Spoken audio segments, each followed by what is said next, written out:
와이즈 클럽. 당신도 투자로 인생을 바꿀 수 있습니다. 고정 댓글을 확인하세요. 인버스 곧버스를 사는 마음은 도대체 뭘까? 기업의 가치 성장에 대해서 투자하는 게 아니에요. 그죠? 네. 예, 뭔가 경제가 나빠질 거고 기업이 펀더멘털이 나빠지면서 떨어지는 거에 대한 모멘텀 플레이를 하는 거예요. 선물을 매도를 통해 가지고 이 내 주식 포지션을 해지하거든요. 네.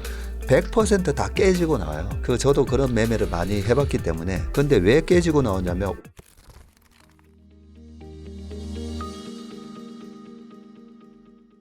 시장 이야기 조금만 더 하고 뭐 섹터라든지 좀 한번 더 여쭤보도록 할게요. 아까 그 인버스 같은 것도 잠깐 이야기를 해주셨어요. 아직도 여전히 시장이 좀 조정받는 쪽으로 뭔가 아직도 두려움을 가지고 베팅하는 사람들이 좀 있다라고 이야기를 해주셨는데, 최근에 보니까 개인 투자자들이 인버스 거기다가 곧버스 ETF 많이 좀 담는다고 하는데 네. 거기에 대해서는 그럼 지금은 조금 부정적으로 보시겠네요. 그 얘기 좀 길게 좀 해야 될 것 같은데. 너무 좋습니다. 네. 네.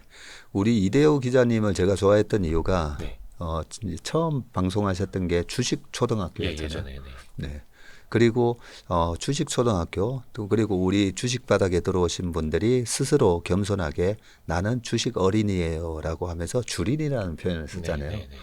그래서 주식 투자라는 게 너무 어렵고 난 잘 모르기 때문에 어린이라는 마음으로 여러 컨텐츠도 보고 주식의 대가들 책도 많이 아마 읽어보시고 거기에 대해서 좀 어려운 용어들을 우리 이대호 기자님이 주식 초등학교를 통해서 PER, PBR 이런 거 설명 너무 잘해 주셨어요. 진짜 그때 거의 그죠? 기초 책 쓴다는 생각으로 했죠. 네. 예. 그래서 그때 제가 저희 회사에서 뭐 이렇게 오른쪽 어깨, 왼쪽 어깨 뭐 네네네. 기술적 분석도 해드리고 그때 처음 찾아갔을 때. 네. 그렇게 했었잖아요. 예, 그런 마음으로 우리가 투자에 뛰어드셨는데 아마 제가 가장 많이 얘기했던 주식 투자에 우리가 배워야 될 분, 그 피터 린치, 어떤 식으로 우리가 주식을 발굴할 건지, 그리고 뭐 워런 버핏 선생님 말씀은 다른 분들도 되게 많이 해주셨는데, 자 그런 마음으로 우리가 주식 투자에 뛰어들었다는 거죠. 네, 처음에는. 네, 그런데 인버스 곧버스를 사는 마음은 도대체 뭘까? 예, 기업의 가치 성장에 대해서 투자하는 게 아니에요. 그죠? 네. 예, 뭔가 경제가 나빠질 거고 기업이 좀 펀더멘털이 나빠지면서 떨어지는 거에 대한 어떻게 보면 모멘텀 플레이를 하는 거예요. 저도 기업의 이익 성장이 나올 때 딱 들어가는 기업 이익 모멘텀을 보고 투자를 예. 많이 합니다. 네. 우리나라는 사이클 기업이 많기 때문에. 네. 하지만 저는 떨어지는 거에 대한 배팅은 안 한다고 했잖아요. 네. 네, 그거는 투자가 아니라 트레이딩이에요. 트레이딩 혹은 뭐 해지인데 네. 그것도 그걸 어떻게 이제 보면 짧게. 해지라고도 이제 많이 하시는데 참 좋은 예. 말씀하셨는데 우리 업계의 펀더 매니저들이 네. 주식 포지션에 대해서 떨어지는 거에 대한 해지를 하기 위해서 선물 매도 포지션을 딱 잡는 경우가 많았거든요. 네. 거의 99.9%가 전부 다 해지 포지션에서 손해를 보고 나와요. 왜 손해를 보고 나오냐면 예. 떨어지는 고점에서 딱 해지가 들어가는 게 아니라 예. 떨어지잖아요. 예. 10% 손실 나고 15% 손실 나고 20% 손실 나면 네. 더 이상 손실을 보는 거에 대한 두려움 때문에 거의 바닥에서 해지가 많이 들어가요. 예, 더 떨어질 거. 그리고 떨어지면 떨어질수록 약세론자의 목소리가 커지면서 네, 그 확신에 찬 약세론자의 목소리를 들으면 더 떨어질 것 같거든요. 근데 통계적으로 보면 시장은 마이너스 20% 들어갔을 때 베어마켓으로 선언이 됐다가 아니라 예. 다 베어마켓으로 선언됐습니다 이런 얘기를 하는데 사실은 그때부터 사야 되는 거예요.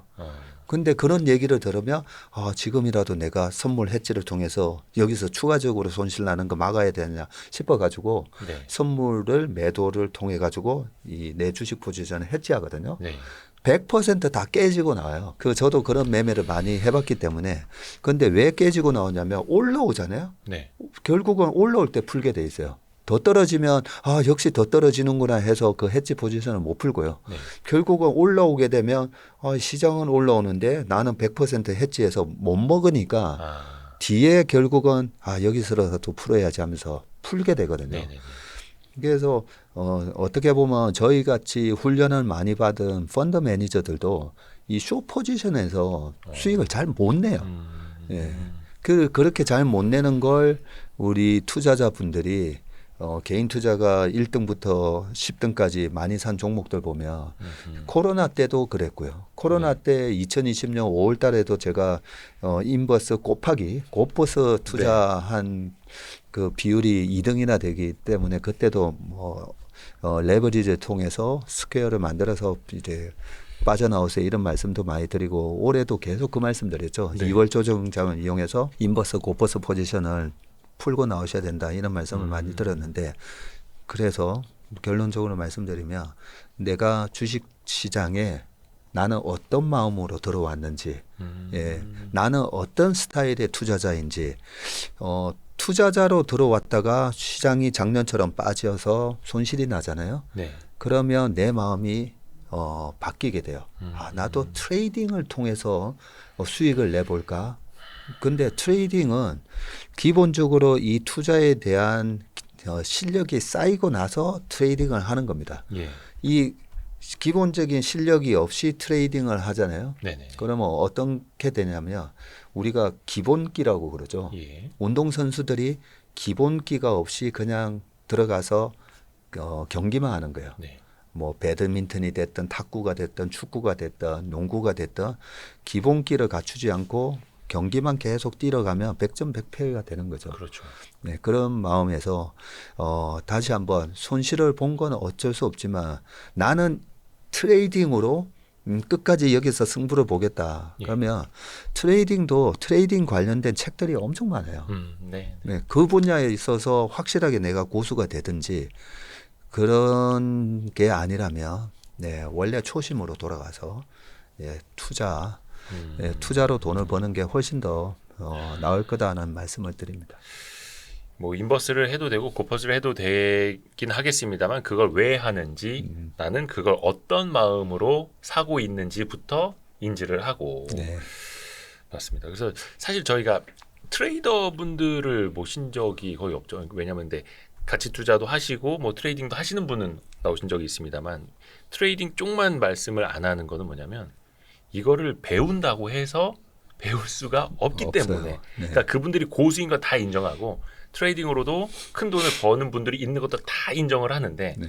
이걸 100명에게 가르쳐 드렸을 때 한두 명은 배울 수 있겠지만 나머지 98명 이상은 손해를 보니까 그래서 이른바 이제 가치 투자라고 하는 걸 말씀을 드린다라는 거. 간혹 이제 오해하시는 분들이 있어요. 네. 그 트레이딩을 하기 위해서는 소위 말하는 우리가 기본적 분석, fundamental analysis라고 하는 기본적 분석 플러스 기술적 분석이라는 테크니컬 어널리시스 이 두 개를 다 할 줄 알아야 되거든요. 그렇죠, 그렇죠. 테크니컬 어널리시스 기술적 분석만 막 얘기하는 분들이 있어요. 예. 펀더멘탈을 보지 않고. 네. 제가 보면 그런 분들 보면 어떤 느낌이 드냐면 기초 체력 하나도 없는데 네. 그리고 우리가 탁구 칠 때나 이래 보면 기본 동작을 이렇게 해야 되잖아요. 예. 그리고 붓글 씻을 때도 일자 긋기 네. 해야 되잖아요. 네. 골프 칠 때 또다기 네. 한 500시간은 해야 됩니다. 또다기. 그런 거 안 하고 이제 이렇게 깎아치고 뭐 이런 것만 배우는 거예요. 이런 것만. 네. 이런 네. 거. 네. 그렇게 해가지고 되겠습니까? 안 됩니다. 그 기본기를 닦는 과정은 되게 힘들어요. 예. 골프가 됐든 뭐 어떤 운동이든 해보셨겠지만 그 기본기를 닦는 과정이 굉장히 힘들고 손흥민 선수도 그 아버님 손웅정 씨인가요? 네. 그분이 고등학교 때까지 테크니컬한 것보다는 기본기에 그렇죠. 가르치셨잖아요. 똑같이 기본기를 갖추고 나서 그 다음에 이제 기술적으로 내가 트레이딩 영역으로 들어가야 되는데 아무리 여기서는 이렇게 하셔야 되고 여기서는 이렇게 지금 여기서 샀다가 여기서 파셔야 되고 내 실력 절대 안 됩니다. 기본기 그러니까 손흥민 선수처럼 운동장 몇 바퀴를 공 떨어뜨리지 않고 돌 수 있을 때 그때 이제 우리는 트레이더를 할 수가 있다. 할 수가 있습니다.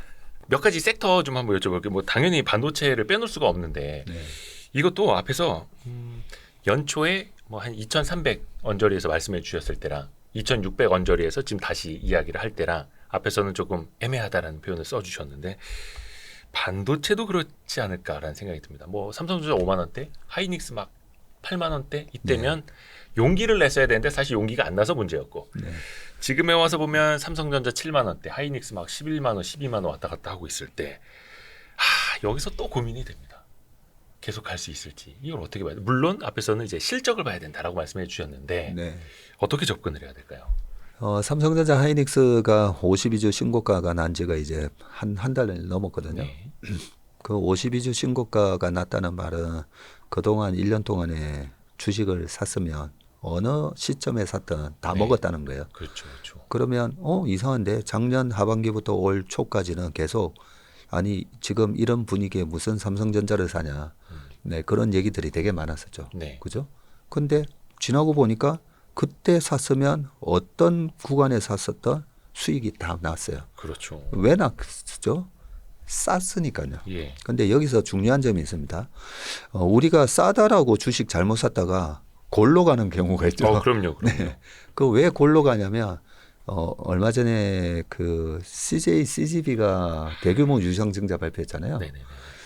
AMC가 됐던 미국의 밈스닥들 막 중간에 막 급등하고 했지만 저는 쳐다도 안 보죠. 극장 체인 같은 것들. 네, 장기적으로 사라질 회사들이니까 그런 식으로 패러다임이 바뀌면서 장기적으로 뭐라고 그러죠? 그걸 갖다 이제 고성장주와 완전 반대된 얘기들. 네네. 쇠퇴주잖아요. 예, 쇠퇴. 예, 쇠퇴주가 보면 밸류에이션이 계속 싸지는데 지나고 보면 적자 대규모 적자가 나오면서 주식수도 왕창 늘어나면서 결국은 보면 싸진 게 아니잖아요.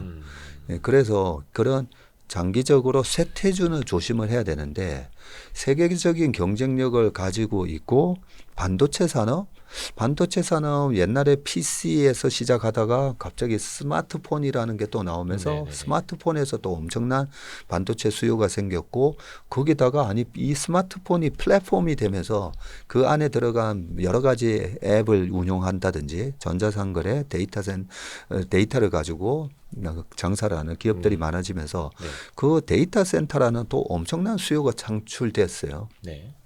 그러면 반도체가 쇠퇴 산업이냐? PC만 보면 쇠퇴 산업인데 예. 아니 그 스마트폰 시장이 생겼고 뉴 마켓이 생긴 거죠. 근데 스마트폰이 포화됐다라는 얘기가 2013년 요때쯤 그 외국계 증권사에서 삼성전자 시작했고. 셀 얘기를 예. 할 때 예. saturation이라는 단어를 쓰죠. 이제 포화되어 가고 있다. 그런 단어를 썼는데 그것만 보면 맞았는데 아니 뭐야 데이터 센터라는 또 엄청난 디램의 수요가 또 생기는 거잖아요. 예. 데이터 센터부터 네. 서버. 그러면 이 총 데이터 센터까지 해서 큰 수요처가 3개였는데 이거 전부 다 이제 세츄레이션 다 된 거거든요. 네. 그러면 여기에 새로운 마켓이 들어오느냐가 관건인데 또 AI라는 제너러티브 AI, 뭐 생성형 AI라는 엄청난 시장이 생기는데 여기에 플러스 우리가 다 알고 있는 자율주행이 되면 도대체 이게 메모리가 어느 정도 들어가는 거지. 이런 새로운 마켓이 생기고 있기 때문에 이 시장은 그래도 계속 성장하는 시장이라는 거죠. 네네네. 예, 성장하는 시장인데 중요한 것은 얼마나 많은 공급자가 생기느냐라는 부분이 있어서 삼성전자, 하이닉스, 마이크론 세 이렇게 개밖에 없죠. 과점화되어 있는 시장이기 때문에 네. 이런 기업은 어떻게 매매를 하느냐? 여러 가지 외생적 변수에 의해서나 아니면 그동안에 반도체 사이클에 의해서 주가가 많이 빠지면 사면 되는 거예요. 그냥. 예, 사면 되는 건데 언제 사느냐?